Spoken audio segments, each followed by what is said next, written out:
जय श्री कृष्ण चैतन्य प्रभु नित्यानंद श्री अद्वैत गदाधर शिवासादि गौर भक्त वृंद।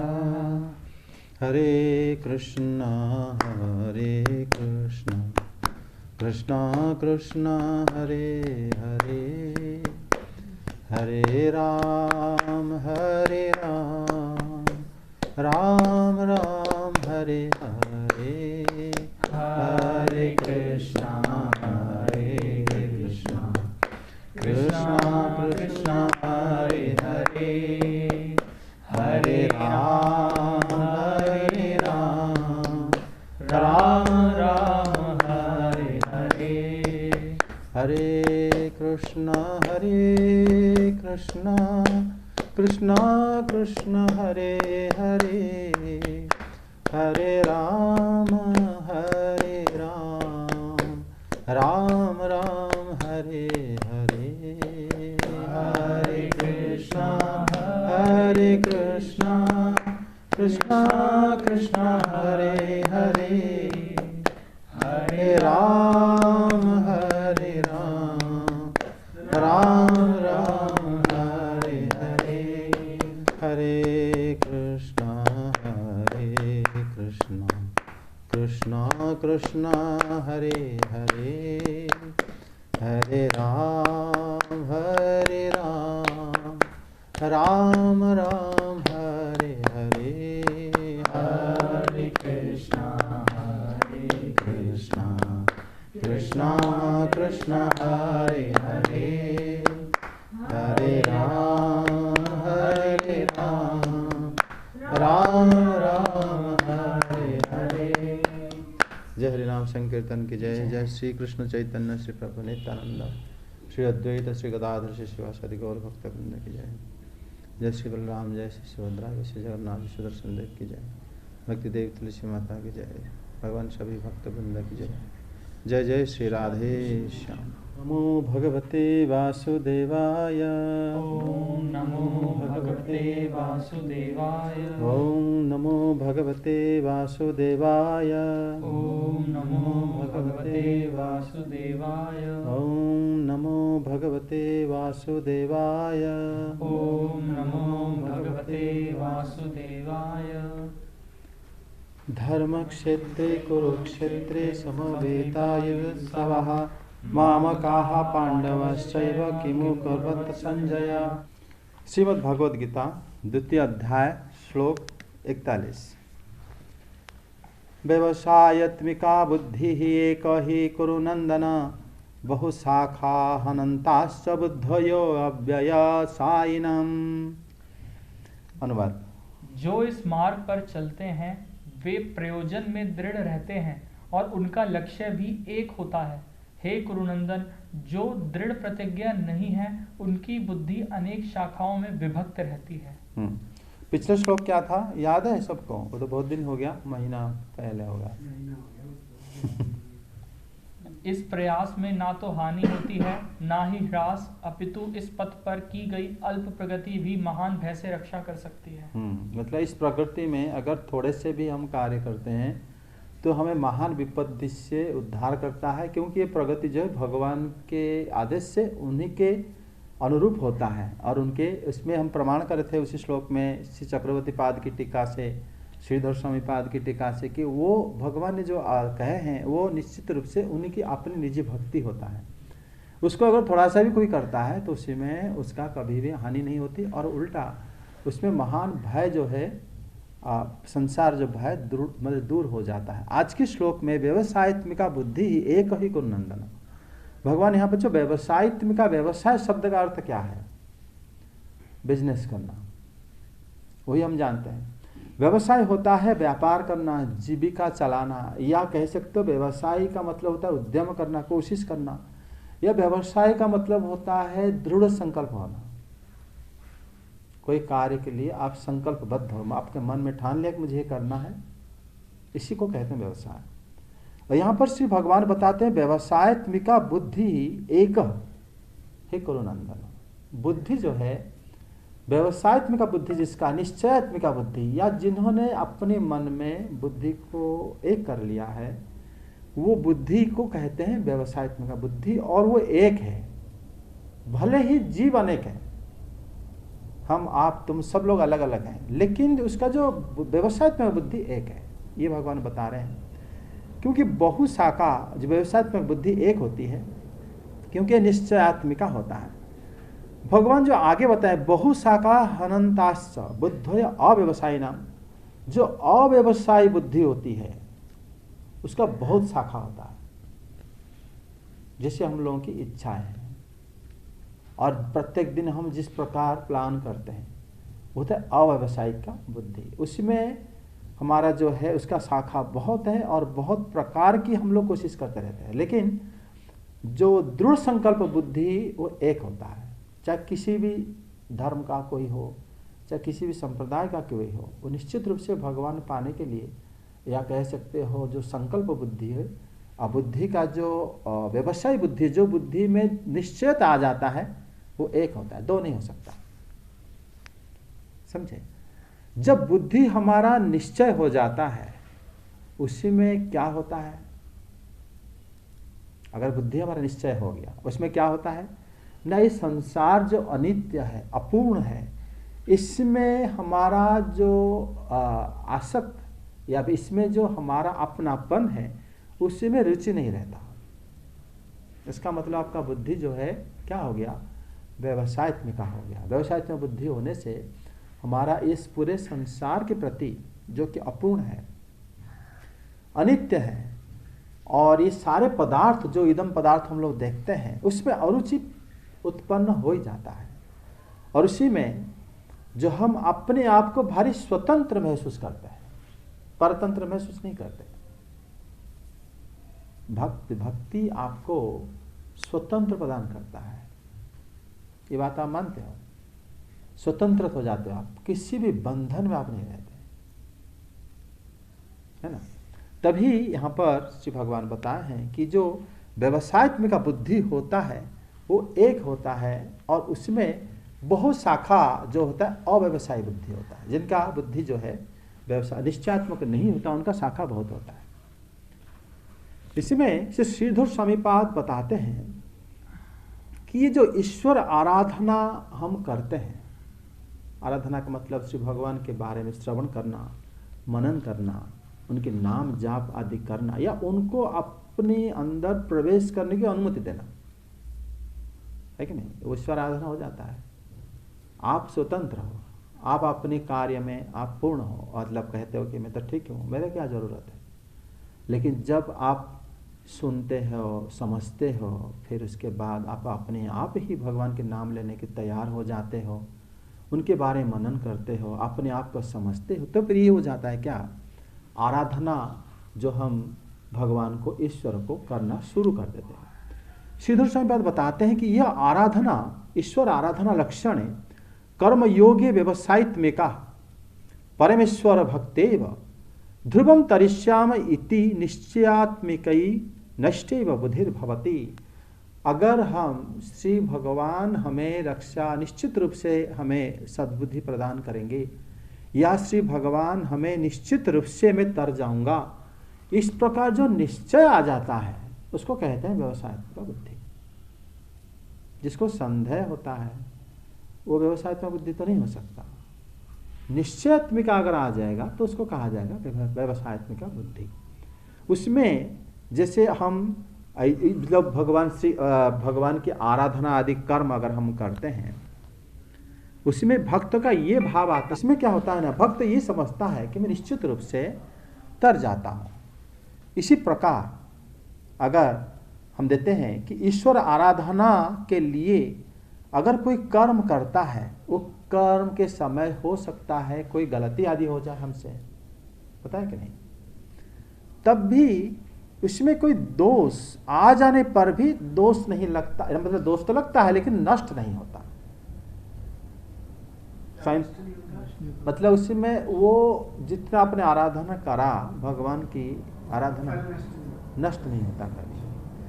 स्वामीपाद बताते हैं ईश्वर आराधना अर्थ ही मतलब नित्य नैमित्तिकं कर्म किंग चिदंगं बेगुण नापि न नश्यति। वो कह रहे हैं अगर वो बेगुण हो जाता है, बेगुण मतलब होता है जो गुण में होना चाहिए नहीं हो रहा है, लेकिन आपका उद्देश्य एक है, आपका जो उद्देश्य है भगवान की आराधना या भक्ति जिस प्रकार आप कर रहे हो, जिस प्रकार, उस प्रकार करते समय अगर उसमें कोई बेगुणता आ गया कि आपने अरे जूते पहन के भगवान प्रणाम कैसे कर लिया, आप ध्यान नहीं रहा क्या, आपने अरे तो भूल गया, आपने जूठा मुंह भगवान का नाम ले, इस तरह बहुत प्रकार छोटे छोटे बातें बाद में हमें याद आ जाता है या हम गलती से कर लेते हैं, है ना।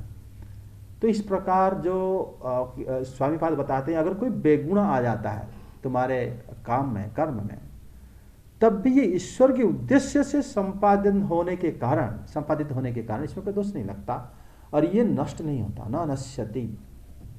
इससे अगर जैसे मान लो ध्यान मतलब कर तो रहे हैं पर ध्यान भी इधर नहीं लगता, तो हाँ वो भी मतलब कभी नष्ट नहीं होता हो। कोशिश जो करते हैं हम लोग, अगर उसके अंदर कोई थोड़े बहुत प्रयत्नशील है। हाँ प्रयत्न रेगुलर तो कर रहे हैं, है कि नहीं। जैसे हम लोग त्रिसंध्या, जैसे हमारे गुरु बताया कि आप त्रिसंध्या जो है तीन दिन में 3 बार आपको स्मरण करना है, जो मंत्र प्रदान करते हैं ना। 3 संध्या जो है कभी कभी समय हम दोपहर का समय कर नहीं पाते, कब 12 बजेगा, कब दोपहर 2 हो जाएगा। तभी पापा से जो पूछा, पापा एक काम करो, जब भी तुम वो तो गलत है, लेकिन जब तुम रात्रि को जब मान लो आके शाम को शाम वाला करो तो इस समय फिर दोनों का करो। सुबह को तो उठ के कर सकते हो, शाम का तो कर सकते हो, लेकिन दोपहर वाला में थोड़ा गड़बड़ हो ही जाता है। उस प्रकार जो है बेगुण अगर आ जाता है कोई कार्य करते समय, उसी समय क्या कभी कभी शाम का भी नहीं, कोई इससे काम में आप फंस गए, शाम का लेट हो गया, लेकिन आप जाप तो करते, कोशिश तो कर रहे हो। इस प्रकार हो के प्रयत्न करते रहना चाहिए। अगर करते हैं तो उसमें क्या होता है ना, ये ईश्वर के उद्देश्य से होने के कारण, इसमें तो कोई लाभ उद्देश्य नहीं है हमारा, उनको स्मरण करना, इसमें हमारा क्या लाभ भी जो है या नहीं हो तो भगवान की गुरु की आज्ञा हो तो करना होता है। लेकिन जब हम विश्वास के साथ उन्हीं के उद्देश्य से करते हैं, इसी में अगर स्वामीपाद बताते हैं कि अगर कोई किसी भी प्रकार का करता है, अगर उसमें कोई विगुण आ जाता है तो उसमें वो नष्ट नहीं होता कभी भी। वो आपका कार्य, आपकी चेष्टा जो है आपको एक दिन फिर सही रास्ते में ले आएगा, लेकिन आप कर रहे हो, कोशिश कर रहे हो, है ना। काम्य कर्म वैसा नहीं होता है, लेकिन भक्ति को छोड़ के अगर दूसरे कर्म है ऐसा नहीं होता। भगवान के लिए ये सारा चल जाता है ना। अगर आप थोड़ा सा मतलब क्रम बदल दिया और तब भी चल जाता है। लेकिन श्रीधर स्वामीपाद बताते हैं कि जैसे अग्निहोत्रं जुहुयात स्वर्ग कामः, स्वर्ग जो चाहता है उसको अग्निहोत्र करनी चाहिए। अगर आप अग्निहोत्र नहीं करें, कहो मैं स्वर्ग में जाना चाहता हूँ, इच्छा करता हूँ, हो पाएगा? अगर आपने पूरा नहीं करा, अग्निहोत्र थोड़ा बहुत करा तो हट गया तो हो पाएगा, आप जा पाओगे? लेकिन भक्ति अगर पूरा नहीं करा, आधा करा, 4 माला पूरा करना था, आज 3 माला करा, क्या आपका मतलब जाना कैंसिल हो जाएगा? भक्ति नहीं होगा। दूसरे दिन ज़्यादा कर लोगे, ये तो फिर धीरे धीरे ऐसे हो जाएगा आपके मन में मन, तो फिर एक एक दिन में 64 माला करने लगोगे, क्योंकि वो आप उसी रास्ते में हो।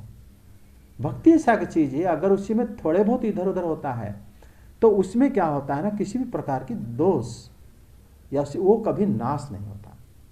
लेकिन अगर आप काम्य कर्म कर रहे हो तो उसी में अगर पूरा नहीं करा, उसमें नाश हो जाता है। जैसे एक दूसरा दधेन्द्रिय हो काम जुहुयात, स्वामीपाद बताते हैं अगर इंद्रियों की भोग कोई कामना करता है, वो दही से हवन करना चाहिए, ठीक है। तो अगर मान लो किसी ने दही से हवन नहीं करा प्रॉपर तरीके से, जैसे वेद में वर्णन है, तो उसको इंद्रिय तृप्ति मिलेगा क्या? नहीं, क्योंकि वो बिल्कुल लिखा काम्य कर्म है, वो करोगे तो मिलेगा, नहीं करो नहीं मिलेगा। लेकिन भक्ति के लिए ऐसा नहीं है। तभी यहां पर भगवान बताते हैं कि व्यवसायत्मिका बुद्धि एक ही कुरुनंदन, वो बुद्धि एक होता है, उसमें भले ही सब लोग कोशिश तो करते रहते हैं और उसमें वो कभी नाश भी नहीं होता, वो एक होता है। लेकिन अव्यवसायिक बुद्धि जो होता है असंख्य होता है, बहुत शाखा होता है उसका। इसमें जो ईश्वर आत्मा भगवान के लिए अगर कोई कर्म करता है वो कभी भी नाश नहीं होता। इसलिए चक्रवर्ती पाद बताते हैं यह भक्ति योगी व्यवसायित्मिका बुद्धि एक एव। इस भक्ति योग में जो व्यवसायित्मिका बुद्धि वो एक होता है, चाहे कोई भी भक्ति करे।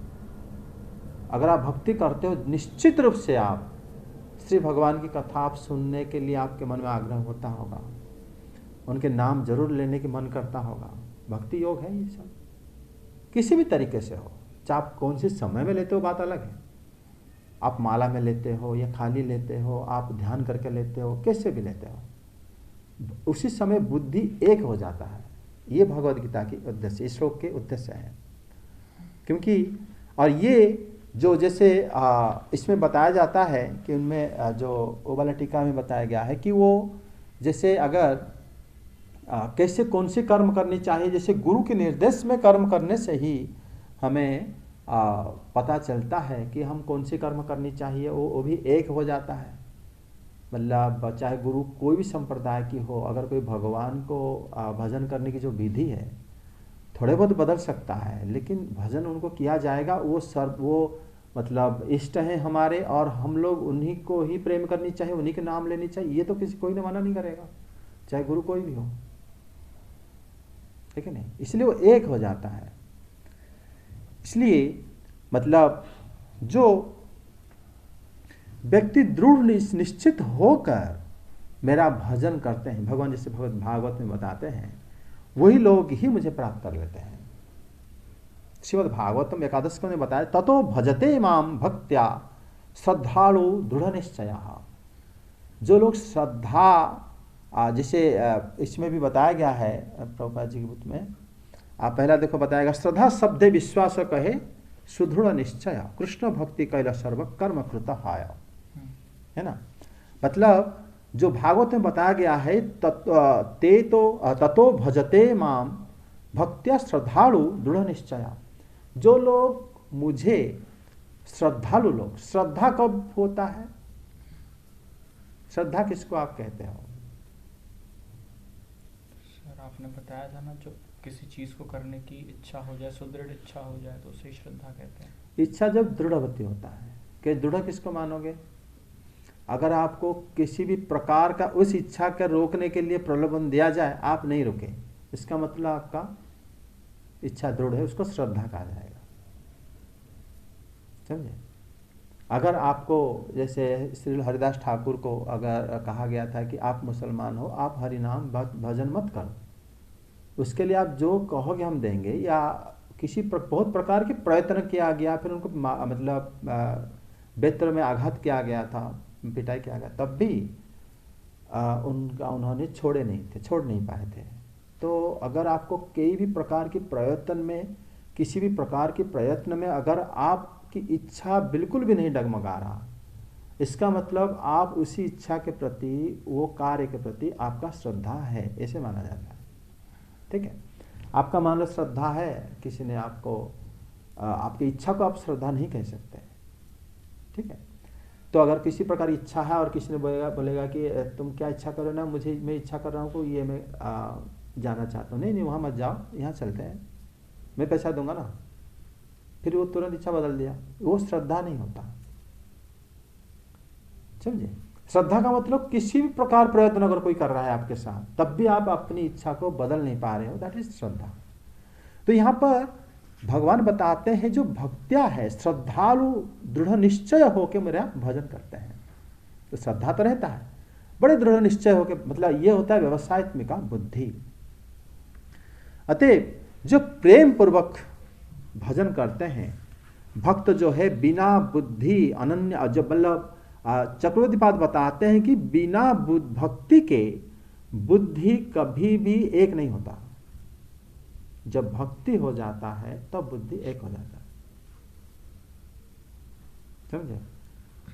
बुद्धि एक हो जाने का मतलब सर, बुद्धि एक हो जाने का मतलब सर, वो बुद्धि में आप क्या करते हो? मन में आप संकल्प विकल्प करते हो, बुद्धि में क्या करते हो? उसको निश्चय करते हो कि करना है नहीं करना है। तो भक्ति अगर कोई कर रहा है तो बुद्धि तो एक ही होगा, चाहे कोई भी बंदा कर रहा हो, किसी भी प्रकार का कर रहा हो, कोई श्रवण स्मरण कीर्तन, कोई पूजा अर्चना आदि करता है, कोई भगवान का लीला श्रवण, या तो कोई मान लो भगवान से दास्य भाव रखा है, कोई सख्य, नवदा भक्ति है, 9 प्रकार की भक्ति है। श्रवणं कीर्तनं विष्णु स्मरणं पाद सेवनम अर्चनं वंदनम दास्यम सख्यम आत्मनिवेदनम। भक्ति किसी प्रकार की हो, लेकिन उनका जो बुद्धि है वो बुद्धि एक है सबका, क्योंकि वो भक्ति कर रहे हैं, किनको कर रहे हैं, ऑब्जेक्ट भी एक है, समझे कि नहीं? वो एक हो जाता है। तो सर बुद्धि एक का या बुद्धि का विषय एक हो जाता है? बुद्धि भी एक है, हाँ, और बुद्धि का विषय एक है, तभी तो बुद्धि एक है। विषय एक है तो तभी बुद्धि भी एक हो जाता है। तरीका कुछ भी हो, तरीका तो कर्म में आ जाता है, उसी में आराधना अलग हो जाता है, लेकिन जो विषय अगर एक है, तुम्हारा निश्चय भी तो एक होगा, या अलग कैसे होगा? इसीलिए बुद्धि एक हो जाता है। उसमें कोई अगर ये कहता है कि ज्ञान जिसके पास है नहीं, वही लोग ही भक्ति करते हैं। अगर मान लो और कोई ज्ञान, जो लोग वेदांती होते हैं, ज्ञानी होते हैं, वो सोचते हैं इनको ज्ञान तो है नहीं, वो लोग बैठ के भजन करते हैं और कहते हैं, मतलब जबकि ये दोनों चीज जो है वो लोग वेदांती लोग गलत बोलते हैं। एक तो होता है जो भगवान को जानते, उनके ज्ञान उनके पास कम है, लेकिन भगवान को भजन करते हैं, ठीक है। और एक लोग होता है भगवान को जानते भी हैं, फिर भी भजन जब करते हैं, उसे जो जानते थे वो सब छोड़ देते हैं। मतलब क्या? जैसे मान लो समंदर की गहराई पता नहीं है तुम्हें, लेकिन समंदर पार करना हमारा लक्ष्य है, गहराई में अपना नहीं। अगर कोई बिना जाने गहराई तैर गया, चला गया, तो पार तो हो गया, भवसागर पार होना होता है हमें। और कोई जानता है लेकिन पार होना नहीं जानता, तो डूब जाएगा। कितना ना गहरा है, मैं समंदर जानना चाहता हूं करके अंदर गया तो गया, वो तो बाहर निकल नहीं पाएगा, है कि नहीं? और जो जानता है कि इतना गहरा है, लेकिन जब वो पार होना चाहता है, वो गहराई के बारे में सोचता ही नहीं, समझे? ये भक्त होता है।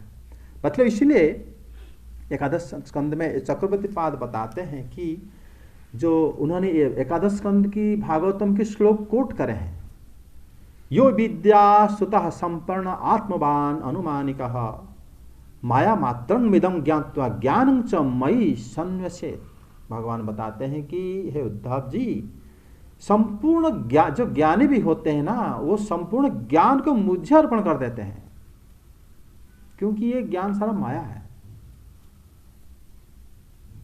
वो भक्तों को ये पता चलता है ज्ञान सारा माया ही तो है, और क्या है? माया है ये। हम जिसको इतना मतलब कहते हैं इतना लंबा गहरा है, इतना है, वो द्रव्य है, वो है, कहां से आया हो? एक प्रकार की माया है। लेकिन मेरा भक्त जानता है माया है, इसीलिए वो सब छोड़ देता है, ज्ञान को भी छोड़ देता है। इसीलिए कोई जो कहता है कि जो भक्ति करते हैं वो ज्ञानी नहीं होते। इसमें चीज पूछनी थी, अब जैसे कोई ज्ञानी, किसी को ज्ञान ही नहीं होगा कि भक्ति करनी है, तो भक्ति कैसे करेगा? फिर हाँ। प्रभु की कृपा होगी तो ही करेगा। हाँ। फिर अगर जिससे ज्ञान हो गया, इसमें तो बड़ी सारी समस्या है कि इसका भी पालन करो, फिर कि जैसे गहराई का पता है तो पार नहीं हो पा रहा, तो समस्या तो दोनों तरीके से, कृपा नहीं होगी तो बिना ज्ञान के तो पार कैसे करेगा? जिस पे कृपा होगी फिर तो पार वही करेगा। अब कृपा तो भाई भगवान पे डिपेंड है, किस पे करे ना करे, और ज्ञान आ गया तो वही समुद्र की गहराई वाली स्थिति हो गई कि फिर तो भाई ज्ञान आ गया तो फिर यार डूबने का खतरा है। इसीलिए रूल रेगुलेशन तो ज्यादा है, ऐसे जाएंगे तो ऐसे, वही वाली आपकी बात कि भाई दोष हो जाता है, ये कर लिया वो दोष, यार टेंशन ज्यादा है ज्ञान लेने की। इसीलिए जो निश्चयात्मक बुद्धि में जो श्रीधर स्वामी बात बताते हैं, इसमें अगर कुछ भी थोड़े से हमारे जो बेगुण आ जाता है, विगुणता, जिसमें अगर दोष और मतलब गुण दोष आदि आ जाता है, फिर भी ये नष्ट नहीं होता, क्योंकि हम जो हमारा बुद्धि एक है कि हम भगवान को भक्ति करेंगे या कर रहे हैं, ये निश्चय है कि वो हमें पार कर देंगे, है ना? मतलब ध्रुवम तरिष्यामः इति निश्चयात्मिकै निश्चैव बुद्धिर भवति। जो स्वामीपाद बताते हैं कि वो जरूर हमें पार कर देंगे, इस प्रकार की बुद्धि से ही भक्त जो है उनको भक्ति करता है। क्योंकि अभी आप इसमें बोल रहे थे ना, वो ज्ञान को पूरी तरीके से भगवान को समर्पित नहीं कर पाते, हम्म। भाई ज्ञान के जरिए जानता जो ज्ञानी है वो उनको जो समर्पण नहीं कर पाता वो दुविधा में फंस जाता है। हाँ वही वाली बात है। लेकिन भक्त जो होता है जान के भी वो जानता है कि माया है। सारा ज्ञान माया नहीं तो क्या है? आप कौन सी ज्ञान की बात करो, चाहे आप विज्ञान ले, चाहे अपने किसी प्रकार के ज्ञान ले लो, सारा माया ही है एक प्रकार की। और वो भक्त जानता है, सब छोड़ देता है। मतलब बड़ा विरोधाभास लगता है हाँ कि भाई ये कर रहे हैं, वो तो भगवान की कृपा ही नहीं तो सबको ठीक हाँ। है, नहीं तो फिर ज्ञान ये तो अगले अध्याय में भगवान बताएंगे वही कृपा करते हैं एक्चुअली। हाँ, वही कृपा करते हैं। तो ये थोड़ा मुश्किल है। नहीं तो बड़ा मुश्किल है।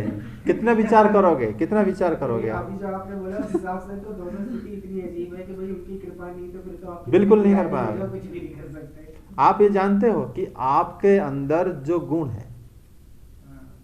वो आपसे बड़ा है या आपसे छोटा है? बताओ। नहीं, गुण तो हमसे शायद वो बड़ा ही होगा, लेकिन वो ये हम उसे पहचानते नहीं। नहीं, आप पहचान की बात नहीं कर रहे। आपका सपोज आपने जो पढ़ा है हाँ वो आपका गुण है। हाँ आज जो आपने अभिज्ञता या आपने जो अभ्यास करके रखा है आपके अंदर, वो आपके उसी के वजह से काम करते हो और आपको लोग जानते हैं। हाँ। अगर आप उस जो गुणों को आपसे वो कहा जाएगा आपकी गुण है, आपकी शक्ति है, हाँ। वो आपसे बड़ा है। अगर उसको आपसे हटा दिया जाए आपका अस्तित्व नहीं रहेगा। आपको कोई देगा पैसे काम करने, आपको काम कुछ नहीं आता। मतलब आपका गुण आपसे बड़ा है, समझे कि नहीं? आपका शक्ति जो है आपसे बड़ा है, हमेशा हमसे बड़ा होता है। लेकिन कृष्ण सारे शक्ति उनके अधीन है। उनके अलावा कितने बड़े देवता आप ले लो, उनका अगर वो गुण नहीं रहेगा उनको कोई नहीं पूजेगा। अगर उनको शक्ति को हटा दो उनसे, शक्ति का अधीन होते हैं वो लोग हमेशा। हमारे पापा बोलते हैं कि शक्ति हमेशा श्रेष्ठ होती है, लेकिन श्री कृष्ण के पास जो है शक्ति अनिरस्त को हुकम सत्यं परं धीमहि, उनके सामने शक्ति बिल्कुल हार मान जाता है। उनके संकल्प के अधीन रह जाते हैं सब लोग, समझे? वो तो आगे आगे और ज़्यादा चर्चा होगी। लेकिन यहाँ पर इसी श्लोक में जो बताया गया है कि व्यवसायत्मक बुद्धि एक होता है। मतलब जैसे यहाँ पर बताएं, चक्रवर्ती पाद एक बात को बता रहे हैं कि जो ज्ञान होता है, ऐसा नहीं होता है कि ज्ञान के अभाव से जो है विफल ज्ञान कुछ नहीं है, चलो भक्ति करें, हरिनाम ले। अरे जो हरिनाम ले रहा है, जैसे तृतीय स्कंद भागवतम में जो देवहूति जी बताए हैं कि वो सारे यज्ञ कर्म आदि कर चुका है, अन्यथा भगवान के नाम क्यों ले रहा है? वो कोई कभी भी इत्तेफाक नहीं हो सकता है कि वो बैठ के हरि नाम ले रहा है, कभी नहीं हो सकता। वो किसी न किसी जन्म में सब कुछ करके उसका एंड में बैठ गया है वो अभी आके, नहीं तो अन्यथा असंभव है। ठीक है, तो इसमें जो बताया गया है कि ज्ञान होते हुए भी हम लोग ज्ञान श्री कृष्ण को अर्पण करके ही उनको भक्ति करते हैं। कर्म ज्ञान भक्ति जो भी है, ये बुद्धि में से विशुद्ध जो भक्ति है, विषयनी बुद्धि सबसे उत्कृष्ट है। चाहे अपने बुद्धि आप काम में लगाते हो या ज्ञान में लगाते हो, उसमें से भक्ति में जो बुद्धि लगता है वो बुद्धि को श्रेष्ठ माना जाता है। समझते हो, है ना? जो कर्म में जो आप अपने बुद्धि लगा के आपने अपने काम को बड़े अच्छे तरीके से करा, आपने बुद्धि लगा के घर को अच्छे से डेकोरेशन करा, आप अपनी बुद्धि लगा के अपने ज्ञान को, मैं इसको पढ़ूंगा तो मुझे ज़्यादा अच्छे से मैं काम कर सकता हूँ। लेकिन वो बुद्धि को अगर भक्ति में अगर आपने लगाया तो भक्ति वाला जो बुद्धि है वो सबसे श्रेष्ठ माना जाता है। समझे? यह न होने से अगर मान लो जो भगवत संबंधी बुद्धि जो है हमारा हमेशा अनन्य होता है, एक होता है। अगर भगवत भक्ति चाहे आप करो चाहे कोई भी करे, चाहे गजराज क्यों ना करे। आप देखो भागवत में गजराज जी भक्ति करते हैं, तो कोई भी करे, भक्ति की जो बुद्धि है वो एक है, समर्पण। सर्वधर्मान परित्यज्य माम एकं शरणं, भक्ति में तो होता ही, बुद्धि एक है, चाहे कितना भी स्टेज में होता है। तो ये जो बात ये श्लोक में भगवान ने बताए हैं। और इसी में श्रीधर संपादक एक और बात ही बताते हैं, जो निर्गुण भक्ति होता है वो एक प्रकार की होता है। तृतीय स्कंद भागवतम में सुखदेव गोस्वामी पाद बताते हैं कि जो सकाम भक्ति है नाना प्रकार की लक्षण युक्त हो जाता है। अगर आपको कुछ चाहिए, मुझे वो चाहिए, मुझे वो चाहिए, वो चाहिए, तो ये जो भक्ति है इसलिए मैं कर रहा हूँ, उसमें क्या होता है, वो उसका लक्षण बहुत हो जाता है और बहुत प्रकार की शाखा उसमें आ जाता है। लेकिन जो निष्काम भक्ति होता है वो एक होता है हमेशा। ठीक है, आगे। अल्पज्ञानी मनुष्य वेदों के उन अलंकारिक शब्दों के प्रति अत्यधिक आसक्त रहते हैं जो स्वर्ग की प्राप्ति, अच्छे जन, शक्ति इत्यादि के लिए विविध सकाम कर्म करने की संस्तुति करते हैं। इंद्र तृप्ति तथा ऐश्वर्य में जीवन की अभिलाषा के कारण वे कहते हैं कि इससे बढ़कर और कुछ नहीं है। 2 श्लोक पढ़ा के एक साथ? अच्छा, हम एक श्लोक करते हैं। पहला श्लोक है यामिमां पुष्पितां वाचं प्रबध्यन्त्य विपश्चितः वेद वादतः पार्थ नान्यदस्तीति वादिनः। मान लो जो पिछले श्लोक हम डिस्कस करें कि बुद्धि निश्चयात्मिका बुद्धि होती है तो एक होती है, और जो निश्चयात्मिका नहीं होता अनेक होता है। अगर कोई प्रश्न करे कि जो कामी लोग होता है बड़े दुख से रहते हैं, तो दुख को त्याग करने के लिए वो निश्चयात्मिका बुद्धि क्यों नहीं अपनाते, है ना? निश्चयात्मक बुद्धि होता है एक, और निश्चयात्मिका बुद्धि होता है अनेक। अनेक में जो होता है दुख देता है, एक बुद्धि में सुख ही मिलता है, और वो उसमें हम अपनी पूर्णता लाभ करते हैं। यहाँ पर कोई प्रश्न करेगा कि भाई जो भी दुखी है तो वो तुरंत भगवान को पूजा पाठ करना शुरू कर देना चाहिए, तब तो सुखी हो जाएगा। ऐसा क्यों नहीं होता? वो करता क्यों नहीं है? समझे? ऐसा क्यों नहीं हो पाता? इसके उत्तर से भगवान इसी श्लोक में देते हैं या मीमांग पुष्पितं वाचं अप्रबध्यन्ते विपश्चितः। मतलब आकृष्ट करता है उनको कौन सा? पुष्पिता वाच, मतलब उनको जो फल आदि, स्वर्ग आदि, फल आदि, अनेक अनेक कर्म का जो फल है वो उनको चित्त को आकृष्ट कर लेता है, और वो इस प्रकार आकृष्ट हो जाता है कि समाधि में भी उनको निश्चयात्मिका बुद्धि नहीं होती उनका। अगर आप मान लो मार्केट गए हो या बाहर गए हो, बाहर से ऑफिस में काम कर रहे हो, कहीं भी आप हो, कोई आप आके आपको समझाया, आप ये करोगे ना आपके बहुत फ़ायदा होगा, ये कर लो, इसमें पैसा वैसे फ्री कर लो, लेकिन अगर इसको करते हो आपको ये वाला मिलेगा। आप उसको नज़रअंदाज कर दो, भले ही आप मतलब उसको परीक्षा नहीं करोगे, लेकिन फिर भी आप करने के लिए 1 सेकंड के लिए राजी हो जाओगे, ठीक है नहीं? क्योंकि आप भोग कामना इतना प्रबल है हमारे अंदर। अगर कोई भी बता दिया आके आपको, कहा कि ये वाला फूल जो आपको दिख रहा है ना, ये तो हर रास्ते मिल जाएगा, अगर इसको आप ला के खाली इस उंगली में दबा के ऐसे कर लगा दो, आपका देखना मतलब सारे जो काम कर सर्दी पर ठीक हो जाएगा, और आप जो है बहुत अच्छे से रहोगे।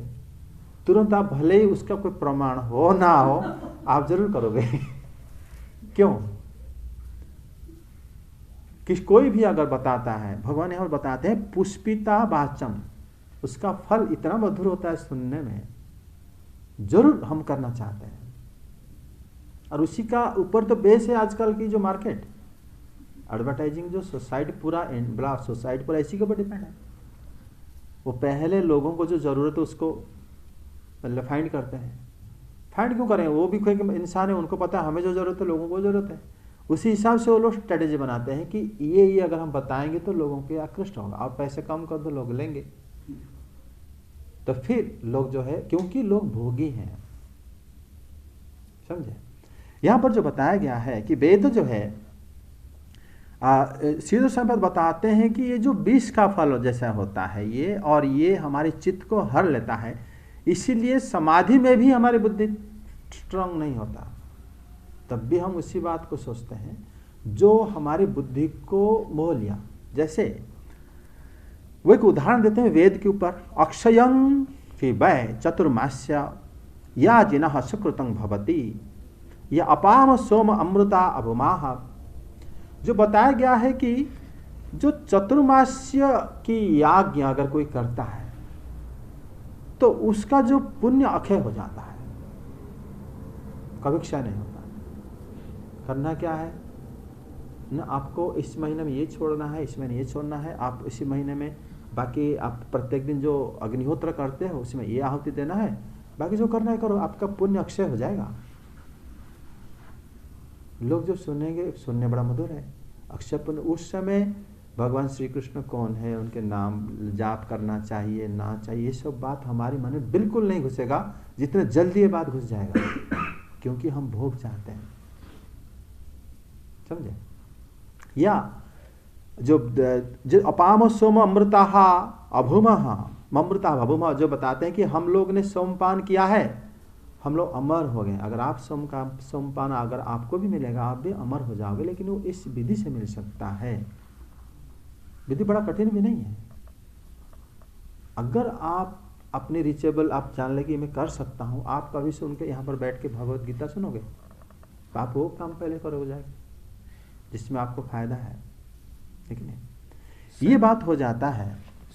सर जैसे पिछले बार हमने बताई कि अक्षय पुण्य वाली बात, और इधर बताई अमरता वाली बात, तो सर ना कोई अमर हो सकता है और ना भगवान की भक्ति के अलावा कुछ अक्षय हो सकता है, तो फिर ऐसा दोनों में बोला क्यों है फिर? ये पुष्पितांग बचा है, तो ये झूठ बोला गया है? नहीं, वो कुछ समय के लिए वो सत्यता उसका है, और जो लोग भोगी हैं, भोग उनके लिए आनंददायक है। उनको लगता है कि नित्य ही रहेगा, जबकि वो नित्य रहता नहीं। इस सकाम कर्म में मतलब जो भी बढ़कर दूसरा कोई भी ईश्वर नहीं है, ये बात उनके मन में घुस जाता है। दूसरा कोई ईश्वर नहीं है नहीं, मतलब वो जैसे मान लो तुम्हें अगर कोई समझा दिया, जैसे मैं अभी बता रहा था, कोई ये करने से ये फायदा होगा और तुम्हें वो चीज जरूरत थी, क्योंकि तुम उस काम को प्रति तुम्हारा वीकनेस है। अगर एक कार्य के प्रति तुम्हारा वीकनेस है, अगर मान लो कोई बंदा सपोज बॉडी बनाना चाहता है, उसको अगर कहेंगे कि तुम्हें काम करो ना, रोटी को आप ये करो, उसके अंदर और ये चीज़ मिला दो, खाओगे और इसी समय उठना और इसको खा के इस तरह से, तो वो जरूर तुम बॉडी बन जाएगा, तो जरूर वो करेगा पहले, क्योंकि उसको वो ज़रूरत है और ये घर में उसका अवेलेबल है, दोनों चीज़ है। अगर है कि नहीं, जो चीज़ तुम कर सकते हो तुम्हारे पास है, अगर तुम्हारे तुम भोग करना चाहते हो, तो तुम्हारे पास सारे वस्तु उपलब्ध है और कोई बता रहा है आके ये करो, तुम अगर नहीं करोगे, कैसे नहीं करोगे, क्योंकि तुम भोगी हो। लेकिन यहाँ पर श्री भगवान ये श्लोक क्यों बताए हैं? बताते हैं कि जो पार्थ नान्य दस्तिति ही वादिन हो, वो लोग जो है क्या करते हैं, वो उनकी बुद्धि जो है निश्चयात्मिका बुद्धि नहीं होता उन लोगों का,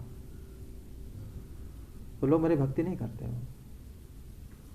आप तो ये बात कह रहे हो, आप चले जाओ जो सब साधु बन चुके हैं उनको देखो, अगर कोई आगे बताएगा सुबह आप उठ के अगर आप सूर्य नमस्कार करोगे, आपका निरोग रहोगे आप, और ध्यान वगैरह वो बाद में कर लेना, जाप वगैरह आप पहले ये कर लेना, उसके बाद आप क्या ना गर्म पानी में नहा लेना, या तो गर्म दूध पी लेना या बादाम पीस के, वो सारा इंतजाम करके बैठते हैं।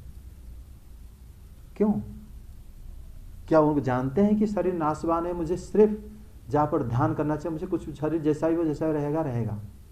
नहीं करते, क्योंकि वो भी भोगी हैं, भोग चाहते हैं। क्योंकि अगर नहीं चाहते, क्या कारण है इसका? इसलिए भगवान बताए याम इमं पुष्पितं वाचम प्रपद्यन्ते विपश्चितः। वो लोग मतलब इसमें श्री नारायण महाराज बताते हैं एक श्लोक चतुर्थ स्कंद भागवतम के, जिनको श्री नारद जी बताए थे कि तस्मात् कर्मसु बहिर्ष्मन् अज्ञानादर्थ कातिषु स्वार्थ दृष्टि कृथा श्रोत्र स्पर्शस्व सृष्ट वस्तुषु। वो कहते हैं कि हे बहिर्ष्मन्, तुम इन जो कर्म में परमार्थ की बुद्धि मत करो, ये सुनने में तो प्रिय जान पड़ता है, मात्र इसमें परमार्थ को स्पर्श भी नहीं करता। जो परमार्थ को दिखता है, केवल अज्ञान से ही हमें दिखता है कि परमार्थ का इसके अंदर है, लेकिन इसमें होता नहीं है ना। जिस लोग कहते हैं कि हम तो योग भी कर लिए और हम भक्ति करें तो क्या हुआ, हम एक्सरसाइज नहीं कर सकते, हम योग नहीं कर सकते, हम तो बाकी मेडिसिन भी नहीं ले सकते, हम सब कुछ करते हैं। नारद जी कहते हैं जो जान लिया कि दुनिया नश्वर है और शरीर भी नश्वर है, वो किस कारण किस प्रकार वो दूसरे प्रकार में उसकी बुद्धि को लगाएगा? लगा नहीं सकता, लगा नहीं सकता। उसकी बुद्धि काम नहीं करेगा ना। बुद्धि एक ही जगह में चला गया, चला गया। जिसका बहुत सा का बुद्धि है, इसका मतलब तो भक्ति कभी नहीं कर सकता। भगवान ने बता दिए है द्वैसात्म का बुद्धि एक ही कुरुनंदन है, एक होता है बुद्धि। उस प्रकार बुद्धि अगर वो बैठ के भगवान को भजन कर रहा है, पास में ब्लैंकेट पड़ा है, कंबल, वो ओढ़ना भूल जाएगा। ये होता है व्यवसायत्म का बुद्धि। ओढ़ने से गर्मी लगेगा लेकिन वो बुद्धि में इसको देख नहीं पाया। खाने से सुधा मिट जाएगा, वो बुद्धि से नहीं देख पाया। अगर कोई मिल गया मिल गया, ना मिला ना मिला, उससे कुछ में वो बुद्धि नहीं लगाता। बुद्धि तो एक ही चीज में लगता है। समझ में आ गया? तो इसी बात को श्री भगवान ने हमें बताया है। सर जैसे मतलब मेरा सर मैं इससे को रिलेट कर रहा था, जैसे भगवान ने पिछले श्लोक में बताया कि मेरे प्रति की हुई भक्ति जो है वो नाश नहीं होती है। तो सर वैसे ही बात वेदों में भी लिखी हुई है कि अगर तुमने ये किया तो तुम्हें अक्षय पुण्य मिलेगा, नाश नहीं होगा, अमरता मिलेगी, कभी मरोगे नहीं। तो सर इन दोनों में तो सर शब्द तो समान ही लग रहे हैं, और वेद भी भगवान ने ही बोले हैं, भगवत गीता ही भगवान ने बोली है। तो फिर सर इन दोनों में हम अलग कैसे कर रहे हैं इन दोनों को? इसमें अलग होता है जिससे मान लो जिसका बुद्धि विषय परायण हो गया है, वो स्त्री हरि के शरण कैसे जाएगा? जो विषयी है वो इस बात को कहेगा, जैसे मान लो तुम अभी बता रहे तो कहेगा ये भी तो वही लिखा है, इसमें वही लिखा है। लेकिन जो विषयी नहीं है वो जान पाएगा ये नश्वरता है और इसमें जो सार्थकता है। और जो विषयी है वो कहेगा कि तुम्हें कैसे पता, तुम क्या जानते हो शरीर के बाद, हम मरने के बाद क्या होगा? कम से कम इसमें तो हमारा तो आनंद तो है, भोग लिखा है, इसमें क्या है? कुछ नहीं है। क्यों ऐसे बुद्धि के अंदर इस प्रकार भिन्नता क्यों आता है? तभी श्री भगवान बताएं कि बुद्धि अगर कोई मेरी भक्ति करता है उनका बुद्धि एक होता है, और जो नहीं कर पाते हैं वो उनका बुद्धि अनेक होता है। ये भाव है। इसमें जो दोष है जो सुनने वाला, विचार करने वाले के ऊपर, ठीक है। अमरता लिखा गया है कि अगर आप सोमपान करें आप अमर हो गए, चतुर्मास्य करें पुण्यक्षय हो गया। चतुर्मास्य में भी आप दान वगैरह करते हो चतुर्मास्य के समय में, तो आपकी पुण्य अक्षय हो जाएगा, आप बहुत अक्षय पुण्य की भागी हो जाओगे। लेकिन इसमें जो वर्णन लिखा गया है अक्षय हो जाएगा, लेकिन जो भक्त है, जो भक्ति करता है, उसी में क्या ना इस प्रकार बुद्धि को नहीं लेता। वो सोचेगा भी कि अक्षय होगा, तो अक्षय किस प्रकार हो सकता है? अगर अक्षय होगा तो जिसे भगवान ने बताया वो क्या मुझे अर्पण कर देगा। वो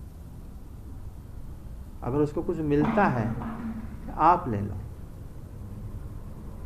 फल की आगे बताएंगे, वो क्लियर करेंगे, कर्म के योग जो व्याख्या होगा। अगर भक्तों को, हम तो प्रत्येक दिन कर्म करते हैं कुछ ना कुछ, तो फल मिलता होगा हम लोग को। वो फल को क्या करते हैं? उनको दे दो, समझे? कर्म का त्याग मत करो, लेकिन फल को दे दो, तो फिर वो भक्त हो जाता है। लेकिन भोगी उसको खुद लेना चाहता है, ये फर्क है। लेकिन सर फिर उसमें झूठ क्यों लिखा है? क्योंकि अमर कोई हो नहीं सकता और अक्षय पुण्य हो नहीं सकता, तो फिर तो झूठ हो गया ना? नहीं, झूठ नहीं होगा वो, क्योंकि मिथ्या तब होता है जब उसका अस्तित्व ही नहीं रह जाता। एक होता है सापेक्ष मिथ्या, एक होता है क्या जो निरपेक्ष मिथ्या जिसको कहते हैं, एक होता है एब्सोल्यूट, एक होता है रिलेटिव। जो बिल्कुल संपूर्ण सत्य जो है वो सत्य होता है भगवान की भक्ति। दोनों ही वाणी वेद में है। और जो स्वर्ग आदि सुख कि ये अक्षय हो जाएगा, वो हो जाएगा, वो जब तक वेद है तब तक वो सत्य है। अच्छा, वेद भी तो नष्ट हो जाएगा ब्रह्मा जी के दूसरे दिन, दिन खत्म, वेद खत्म। कहाँ लिखा था भाई बताओ? भाई वहां लिखा था, गया तो वो है ही नहीं। लॉ बुक ही नहीं तो तुम दंड किससे मिलेगा? तो सर तो माया हो गया। माया क्यों होगा? वो जब तक वो है तब तक है, सत्य है। ब्रह्मा जी का दिन खत्म तो वेद भी खत्म, दूसरे दिन फिर दोबारा वेद शुरू होता है, तो सारे पुराण आदि शुरू होते हैं दूसरे दिन। तो इसी में फिर मिथ्या कैसे हुआ हो? तो वही सत्य है। पर सही तो माया हो गई ना। ये भगवान की माया है और ये बात भक्त ही जानता है, इसीलिए वो उस सबको प्रति पीछे नहीं पड़ता। जैसे मान लो, जैसे अभी बताया ना, हमारी बुद्धि ऐसा है कि अगर कोई हमें समझा देता है ये करने से ये होगा, ये करने से होगा, तो आप उसको हम तुरंत करने के लिए प्रयास करते हैं। अपनी बुद्धि को देखो।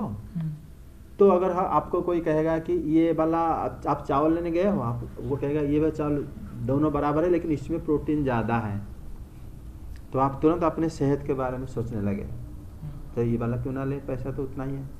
अरे ये वाला लोगे तो उसमें ये है, तो तुरंत हम उसी को लेंगे। तो वो अगर हम नहीं लाए, घर में आके हमारे घर में कहेंगे कि बुद्धि नहीं आपका, ये सब लेके आ गए, उसी समय उसी रेट में तो वो मिलता था, बोलेंगे कि नहीं। तो जब ये प्रकार आ जाता है बात, क्यों हमारी बुद्धि के ऊपर बात आता है कि नहीं आता, मतलब बुद्धि को हम सारी चीज़ों में लगाने की प्रयास करते हैं, लेकिन भक्त सिर्फ एक ही जगह में लगाता है, बाकी सब जगह उसका ऐसे ही चलता है, जो हो ना हो कोई प्रॉब्लम नहीं। पर सर अगर कोई, जैसे अभी आपने इसका ये एक्सप्लेनेशन दिया, कोई कहे कि भक्ति के लिए भी तो यही शास्त्र है, इसके बाद दोबारा लिखे जाएंगे, तो भक्ति कैसे मान लें हम रहेगी? हाँ, भक्ति के लिए जो भगवान ने आगे बताएंगे, अभी जब उन्होंने बताया ना कि मैंने सूर्य देव को ये ज्ञान बताया था और वो काल क्रम में नष्ट हो गया, लेकिन उसी को मैं दोबारा बता रहा हूँ। अर्थात जो भगवान जो बताए कि न मैं भक्त प्रणिष्यति, मेरा भक्त का कभी नाश नहीं होता इत्यादि। न्याय का जो अभी पिछले श्लोक जो पढ़ते थे, अत्रायते महतो भयात पढ़े थे ना, न्याय क्रम नास्तोस्ति प्रत्यवाय न विद्यते स्वल्पम अपेश धर्मस्य तायत महतो, जो वो भी कभी भी नाश नहीं होता। तो जो भगवान ने बताते हैं, और ये भी देखा जाता है कि पिछले कल्प के भक्त भी अभी भी हैं, लेकिन कर्मी जो है स्वर्ग में रहने वाले पिछले कल्प के वो लोग है ही नहीं, लेकिन जो भक्त होते हैं तो पिछले कल्प के अभी भी हैं और आगे कल्प में भी रहते हैं, श्री नारद जी आदि। इसीलिए पता चलता है कि भगवान जो बताते हैं, और वो पिछले कल्प कितने कल्पों से आके भी भगवान श्री कृष्ण को स्तुति करते हैं कि नहीं। तो इससे ये प्रमाण होता है भगवान श्री कृष्ण जो बताते हैं वो एब्सोल्यूट ट्रूथ है। जब द्वारका में भगवान रहते हैं, ब्रह्मा जी आए थे कि नहीं, ब्रह्मा जी तो हर एक कल्प में सब बदल जाते हैं, लेकिन वो तो नहीं बदलते, उनका एक दिन गया बस, उनका तो दूसरे दिन आएगा, वो तो 100 साल रहेंगे। तो वो ब्रह्मा जी द्वारका नगरी आए थे कि नहीं, आके किसको परम पुरुष माना उन्होंने, श्री कृष्ण को माना है। इसलिए श्री कृष्ण जो बोलते हैं, जो बोले हैं, उससे प्रमाण, जैसे भगवान शिव भी, वो भी द्वारका नगरी आते हैं कि नहीं आते हैं, सूर्यदेव भी आते हैं कि नहीं, तो वो भी आके श्री भगवान को जो परम कारण माने हैं, इसलिए उनका उक्ति ही सर्वोपरि है ना। तो सर जैसे एक भागवतम में जैसे भगवान जी ने ब्रह्मा जी को आज्ञा दी थी कि वैसे ही रचना करो जैसे पहले हुई थी, तो सर मैं ऐसा क्यों ना मानूं कि पहले भी ऐसे शास्त्र थे, आज भी ऐसे शास्त्र है। हाँ, लेकिन भगवान अगर बता सकते हैं पहले जैसे करो, मतलब वो पहले दिन भी थे। हाँ, मतलब वो एक है जो एब्सोल्यूट रहते हैं हमेशा अनचेंज होके, इसलिए उनके हिसाब से ही हम लोग सब लोग जो है उसी को मानना चाहिए। एक श्लोक और करो। इन दोनों का हो गया, एक अच्छा 43। हाँ, 43 तूने पढ़ लिया था अनुवाद। कामात्मनः स्वर्ग परा जन्म कर्म फल प्रदाम क्रिया विशेष बहुलांग भोग ऐश्वर्य गतिं प्रति। पीछे जो श्लोक था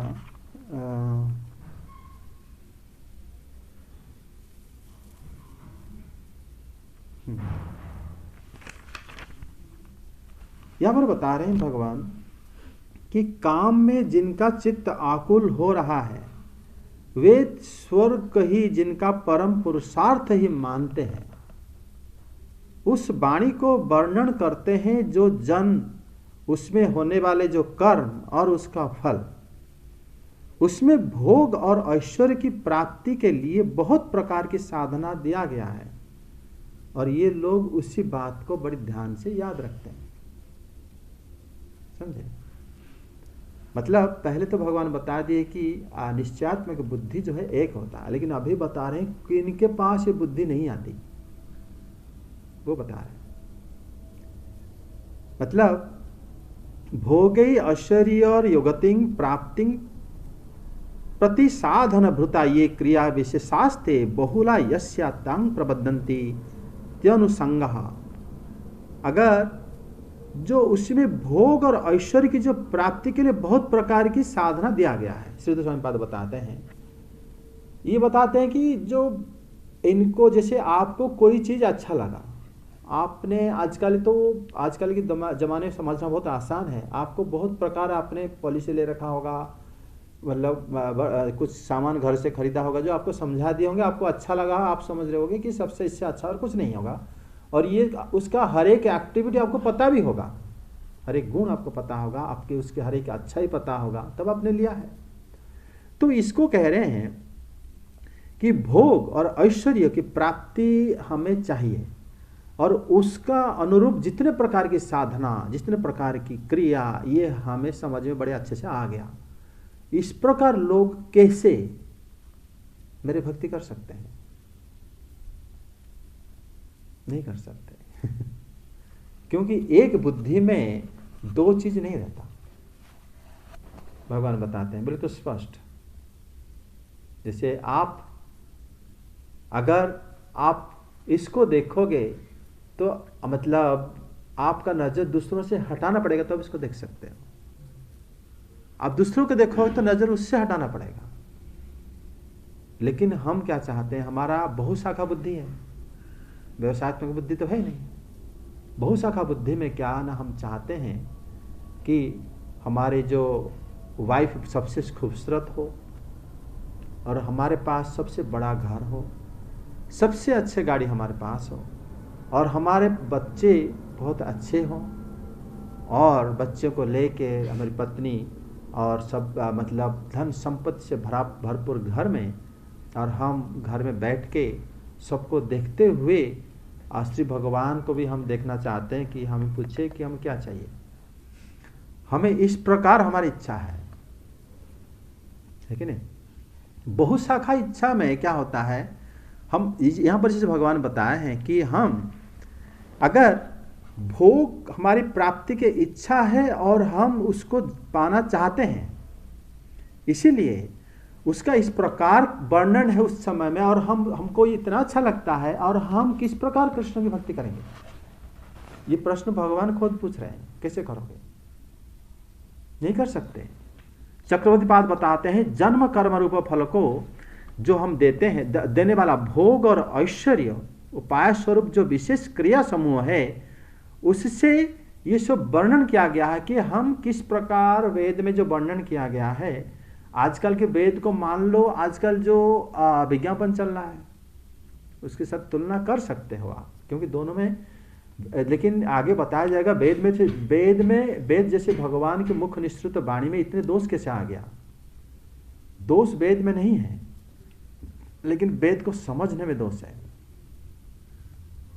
ठीक है, यहां पर जो ये फल क्यों बताया गया है वेदों में, बताया गया है कि नश्वर है। समझे?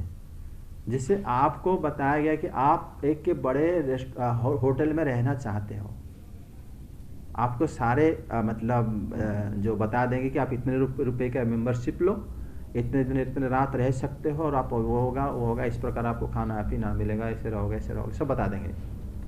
आपके पास जितना पैसा है आप लेकिन मेंबरशिप ले लिया और आप वहाँ पर रहने लगे, आपको अच्छा लगने लगा, लेकिन आप जानते हो कि ये जो मैं रह रहा हूँ यहाँ से एक दिन निकलना पड़ेगा, पैसा खत्म होते तो बात खत्म है कि नहीं? स्वर्ग में जिस प्रकार प्रलोभन दिखा के आपको लिया जा रहा है, आपको यूँ तो पता होना चाहिए कि आप वहाँ से एक दिन निकल जाओगे, सब पुण्य खत्म, तो फिर दोबारा आप आ जाओगे, आओगे कि नहीं?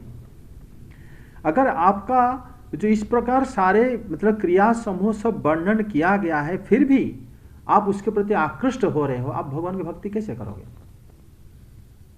आप फिर वापस आओगे, फिर आप दोबारा कोशिश करोगे मैं वहां जाना है, ऐसे ऐसे काम करना है, फिर भक्ति कर सकते हो क्या? नहीं कर सकते। आपको वहां से बिल्कुल भक्ति जो होता है, जब भक्त होता है, इस सब दृष्टि से भगवान इसलिए बड़ा स्पष्ट रूप से बताया है कैसे कर सकते हो। बहुशाखा बुद्धि है, नहीं कर सकते आप। उसमें मान लो भोग की बात अगर हम लोग सुनते हैं, उसमें हम लोग आकृष्ट हो जाते हैं किसी भी प्रकार। कोई कहेगा विदेश जाओ, ये इतने पैसे में वहां जा सकते हो, यहाँ जा सकते हो। कोई या तो घर में भी दो साथी वगैरह कहाँ जाना है, पार्क चलते हैं, चलो हम सिनेमा घर चलते हैं और चलो रेस्टोरेंट में खा, हर जगह में हम अपनी इंद्रिय तृप्ति ढूंढते हैं कि नहीं ढूंढते? वो हर समय में अगर हम उसके साधन में हमें आकृष्ट हो जाता है, हम लोग आकृष्ट हो जाते हैं कि हम जाएंगे वहाँ पर कुछ एंजॉय तो करें, जितने भी एंटरटेनमेंट की जितने भी साधना है सब में हम लोग आकृष्ट हो जाते हैं। और वो इसकी जो बात विस्तार से ही बताया जाता है और बहुत प्रकार की स्कीम वगैरह हम समझ जाते हैं और फिर हम उसी में आकृष्ट हो जाते हैं। और बताओ इस प्रकार हमारी बुद्धि में निश्चयात्मिका बुद्धि के नहीं, आज हमें तो भगवान की भक्ति करना था, मैं तो भूल गया, किस प्रकार करोगे? कर सकते हो? नहीं कर सकते। बाकी जो कर रहे हैं हम लोग कभी कभी करते हैं, कभी कभी नहीं करते हैं, ये तो इसलिए श्रीधर स्वामी पाद बताएं कोशिश करते रहो लेकिन निश्चयात्मिका बुद्धि ही भगवान की भक्ति की बुद्धि है। जब तक निश्चयात्मिका नहीं है, बहुशाखा बुद्धि है, तो आप भक्ति भगवान को कर ही नहीं सकते, क्योंकि आप हर जगह में आपकी भोग को दिखता है आपको, आप उसी हिसाब से आप अपने को रखना चाहते हो, बिजी रखना चाहते हो, इस प्रकार इत्यादि। समझ में आया? और हम लोग जब भी कोई काम करते हैं पहले भोग को सामने रखते हैं। आप नोटिस करा होगा, इससे मुझे क्या मिलेगा, पहले ही प्रश्न हमारा होता है।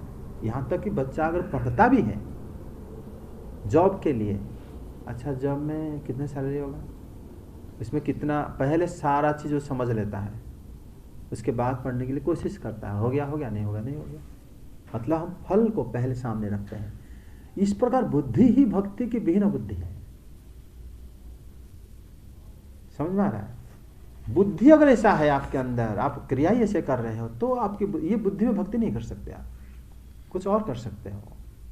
भक्ति करने के लिए बुद्धि एक होता है, बाकी सब गौण हो जाता है, बाकी सब ऐसे ही। इसका मतलब ये नहीं है कि वो बिल्कुल बेकार होकर समाज में बैठेगा, ऐसा नहीं है। श्री अर्जुन जी जो है वो वॉरियर थे कि नहीं, योद्धा थे, यहाँ तो सबसे टॉपर थे वो, सारे योद्धा में से श्रेष्ठ थे। उसके बावजूद उन्होंने भगवान से ये जो सारे चीज समझे, क्यों समझे? क्या समझने का अर्थ ये हो गया कि सब कुछ छोड़ दो? नहीं, बुद्धि कृष्ण में लगाओ, कर्म कुछ भी करो। भगवान कर्म को नहीं लेते, तो क्या कर रहे हो? लेकिन बुद्धि उसमें संश्लिष्ट कर दिया तो भगवान को क्या दोगे, क्या करोगे? समझे? एक श्लोक पढ़ो, 45 टाइम हो गया, 44 सर। जगन्नाथ। जो लोग इंद्रिय भोग तथा भौतिक ऐश्वर्य के प्रति अत्यधिक आसक्त होने से ऐसी वस्तुओं से मोहग्रस्त हो जाते हैं, उनके मनों में भगवान के प्रति भक्ति का दृढ़ निश्चय नहीं होता। हाँ, भोगैश्वर्य प्रसक्तानां तथा पधृत चेतसाम व्यवसायत्मिका बुद्धि ही समाधो न विधीयते। जो उन भोगों और ऐश्वर्य में अत्यंत आसक्त है, जिनका चित्त उस भोग में हरण हो चुका है, उसका समाधि में भी निश्चयात्मिका बुद्धि नहीं हो पाएगी। समाधि का मतलब समझते हो?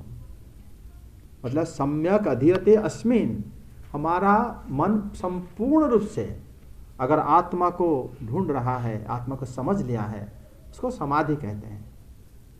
समाधि में भी बुद्धि उसका नहीं आएगा कभी भी। मतलब उसी में यहाँ जो कर्म रूप, जो बुद्धि को कर्ता रूप में, यहाँ पर देखो भगवान बता दिए कि व्यवसायत्मिका बुद्धि समाधो न विधीयते। मतलब हो गया जो ये जो बुद्धि है, ये बुद्धि में समाधि में भी बुद्धि नहीं लगेगा आपका। समझे? ये वाक्य में ऐसा लिखा गया है कि बुद्धि समाधि में नहीं लगती। यहाँ पर बुद्धि को जैसे कहा गया है कि कर्ता हो, और समाधि हो गया उनकी कर्म, समाधि में नहीं लगता क्रिया, जबकि कर्ता तो पर्सन होना चाहिए।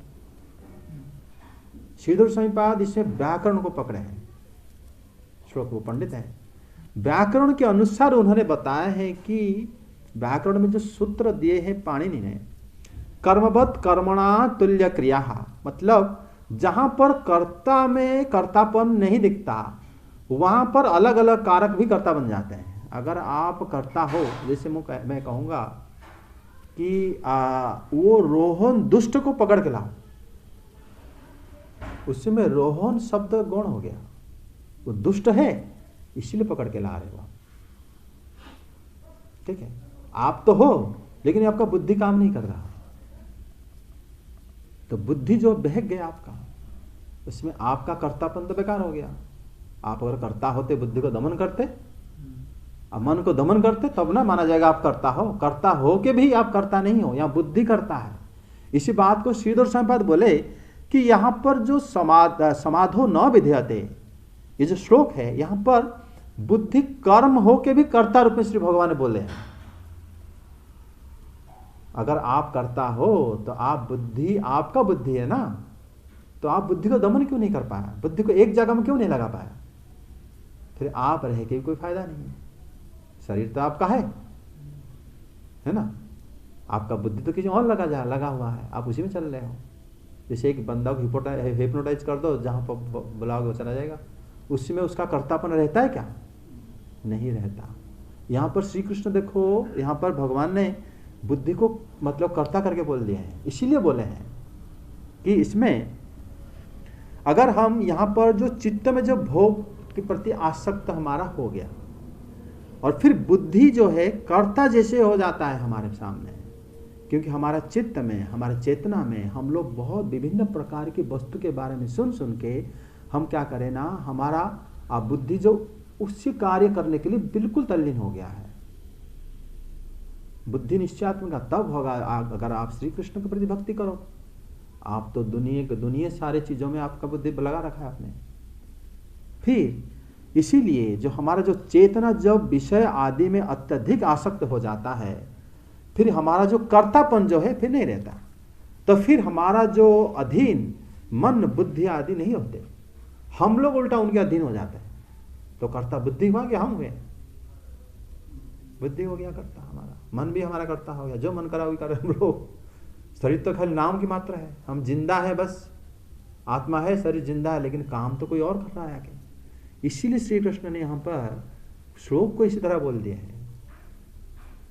इसलिए जो हमारा जो मन चेतना में जो विषय सुख को ही हमेशा सुनने से ही इस प्रकार बात आता है, इसलिए हम अपना कभी भी विषय सुख के बारे में सोचना नहीं चाहिए, सुनना भी नहीं चाहिए। जिससे चल रहा है, शरीर है, जन्म हो जरूर शरीर रहेगा प्रारब्ध के अनुसार। आप कर्म करो, लेकिन उसी में बुद्धि को अगर हर समय में हर जगह में लगाते रहोगे तो भगवत भक्ति का बुद्धि को श्रेष्ठ माना गया है। बाकी चीजों में कर्म में बुद्धि को श्रेष्ठ नहीं माना गया।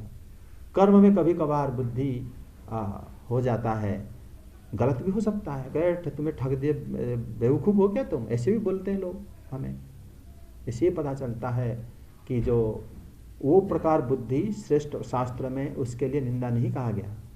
भक्ति में अगर बुद्धि को नहीं लगाया जा रहा है तो बुद्धि निश्चित रूप से निंदनीय है, और ऐसे कार्य जो है हम लोग नहीं करने चाहिए। समझ में आ गया? तो 300। हाँ सर ये आपके डिस्कशन से सर मुझे थोड़ी कंफ्यूजन हो रही है सर कि बुद्धि और मन को हम लगा रहे हैं या बुद्धि और मन हमें लगा रही है? हमें लगा रहा है, इसीलिए बुद्धि कर्ता हो जाता है। भगवान ने इसी श्लोक में बताया कि बुद्धि हमें लगा रहा है, और इसका कारण है हम अपनी चित्त में हम क्या करते हैं ना, भोगई ऐश्वर्य प्रसक्तानंग तथा पद्रुत चेतसा। अपनी चेतना में अचित, हमारे चित्त और मन, बुद्धि और अहंकार, ये सारे है हमारा अंतःकरण। हम अगर कुछ सुनते हैं या इच्छा प्रकाश करते हैं, वो सारे अंतःकरण में होता है कि नहीं? हाँ। अंतःकरण मतलब इस प्रकार प्रलोभित हो चुका है, लुभायमान हो चुका है कि वो श्री कृष्ण को भक्ति करना और एक जगह में बुद्धि लगाने को भूल चुका है। हाँ। तो फिर उसी समय बुद्धि तुम्हें गाइड कर रहा है, उसको जो उन्होंने उसको अच्छा लगा उसमें तुम करने के लिए बाध्य हो जाते हो। पर ये तो फिर हर स्थिति में बुद्धि करता होगी, अगर नॉर्मल हम अपने जीवन, हाँ, नॉर्मल जीवन भक्त के बिना ही तो, इसलिए भगवान बताया थे भगवद गीता स्पष्ट, हरि भक्ति के बिना सारे बुद्धि हो गया करता, सारा करता है। तो फिर सर अगर बुद्धि की हम आत्मा है और बिना आत्मा के तो बुद्धि और मन एग्जिस्ट ही नहीं करेगा, नहीं करेंगे। तो फिर या हम एक तरह से ऐसे बात कर रहे हैं उसके लिए जैसे उसकी एक अलग सत्ता है और वो हमें लेके जा रहा है। वो अलग सत्ता हमारी वजह से उसको मिला है। वही तो कैसे मतलब? क्योंकि जब हम रहते हैं शरीर में तभी मन, अब क्यों पुरंजन उपाख्यान में व्याख्या हुआ है ना, आत्मा जो होता है वो तो मेन मुख्य नायक होता है शरीर के अंदर, लेकिन आत्मा के पास कौन रहता है? चेतना। चेतना के पास रहता है कौन? अहंकार। अहंकार के पास रहता है बुद्धि, फिर उसके पास रहता है मन। आप जरा अपने आप को विचार करो, विचार कहाँ पर होता है? बुद्धि में होता है, मन में होता है, अहंकार में होता है। कई प्रकार की मतलब निर्भर करता है किस प्रकार की आप विचार कर रहे हो। क्या आप विचार करके एक निश्चय कर पाते हो कि आप जो बुद्धि को हर जगह से हटा के सिर्फ श्री कृष्ण के चरण में लगाना चाहिए? नहीं। फिर आपका बुद्धि अनन्य नहीं हुआ, है ना? अनन्य मतलब अच्छा अपना नहीं हुआ। नहीं, अपना नहीं, अनन्य हो गया, एक नहीं हुआ। हाँ। आपका तो बुद्धि है वो। हाँ। जब एक नहीं हुआ बहुशाखा हो गया। हाँ। बहुशाखा होने से वो बुद्धि उस जो सुन के जो उसको अच्छा लग रहा है, उसको अच्छा लगने के पीछे उसका व्यवहार, उसका अनुभव निर्भर है। तुमने आज एक वस्तु खाया है, बहुत दिन बाद वो वस्तु के बारे में तुम देख के तो मन करेगा और उसी में निश्चय करेगा कि मुझको लेना है। तुम्हारे अनुभव के हिसाब से तुम सारे विषय को भोग करोगे ना, उसी के हिसाब से तो निश्चय करोगे। तुमने किसी घर में देखा था, गए थे कि उनके टीवी इस प्रकार है और उसी टीवी को जब दुकान में देखा तुमने निश्चय करा मैं इसी को लेना है, तुम्हारे अनुभव है। तुम श्री कृष्ण के बारे में किसी प्रकार का अनुभव नहीं है ना? तुम उनको क्यों बुद्धि को वहां पर लगाओगे? ये तो सत्संग के माध्यम से साधु गुरु वैष्णव आप अपना पिछले जन्म की साधना के ऊपर तुम यहाँ पर बैठ के उसको सुन के मनन करके जब तुम उसको इच्छा कर रहे हो, विचार अपने मन में टोटल रहे हो कैसा करें ऐसा ना करें, ये तो मतलब बहुत बड़े पुण्य की बात है कि बहुत बड़ी क्या कह सकते हैं इसको, हमारे पिछले जन्म के कर्म की फल की सुकृति की वजह से हम इसके ऊपर विचार कर पा रहे हैं और श्री कृष्ण की बात को समझने की प्रयास कर रहे हैं। बुद्धि करता ही होंगे क्योंकि संसारिक हर चीज का उसे अनुभव पता है, शरीर से वो करवा रहा है, शरीर से करवा रहा है। देखो ये जो बताया सही है कि शरीर से बुद्धि करवा रहा है और शरीर तुम्हारी आत्मा की वजह से शरीर जिंदा है। ये शरीर में अगर तुम बुद्धि मन को दमन नहीं करा, फिर जब शरीर मतलब प्राप्ति हो जाएगा दूसरे शरीर में तुम जाओगे, देहांतर प्राप्ति, वहां पर फिर वही मन बुद्धि रहते हैं हमारे अंतःकरण में। फिर वो दूसरा उसी जैसे तुम्हारे पास इंद्रियां बलवत होगा, तुम बड़े हो गए, फिर वही काम करोगे, वो बुद्धि पुराने बुद्धि शुरू हो जाएगा। तुम ऐसा कभी कोई आप देखे हो? आप जब पहले कहीं नया जगह जाओगे बुद्धि, अरे इसका तो मैं होश नहीं आया, ये तो करना चाहिए, मतलब कितने जन्म का वो बुद्धि वहां पर क्रियाशील हो जाता है।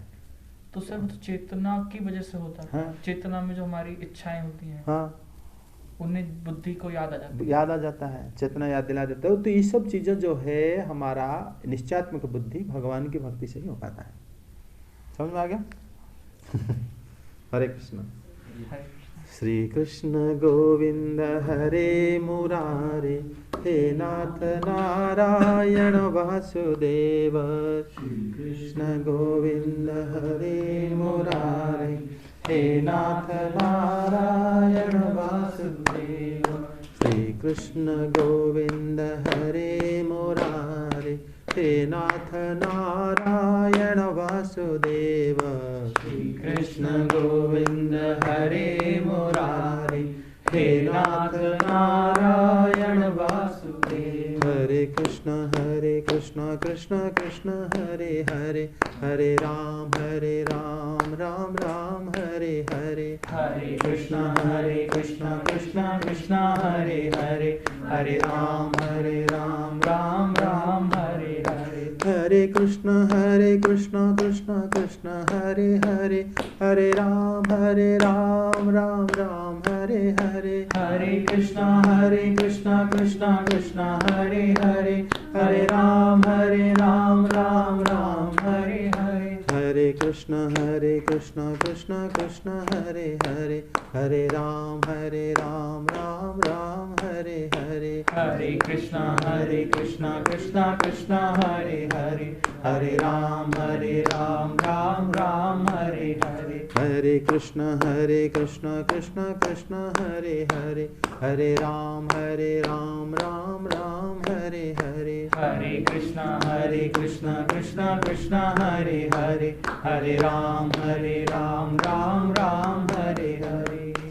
जय हरि नाम संकीर्तन की जय। जय श्री कृष्ण चैतन्य प्रभु नित्यानंद, श्री अद्वैत श्री गदाधर शिवासादि गौर भक्त वृंद की जय। श्री जगन्नाथ श्री बलदेव जय, श्री सुभद्रा श्री सुदर्शन देव की जय। श्री भक्ति देव तुलसी माता की जय, सभी भक्त वृंद की जय।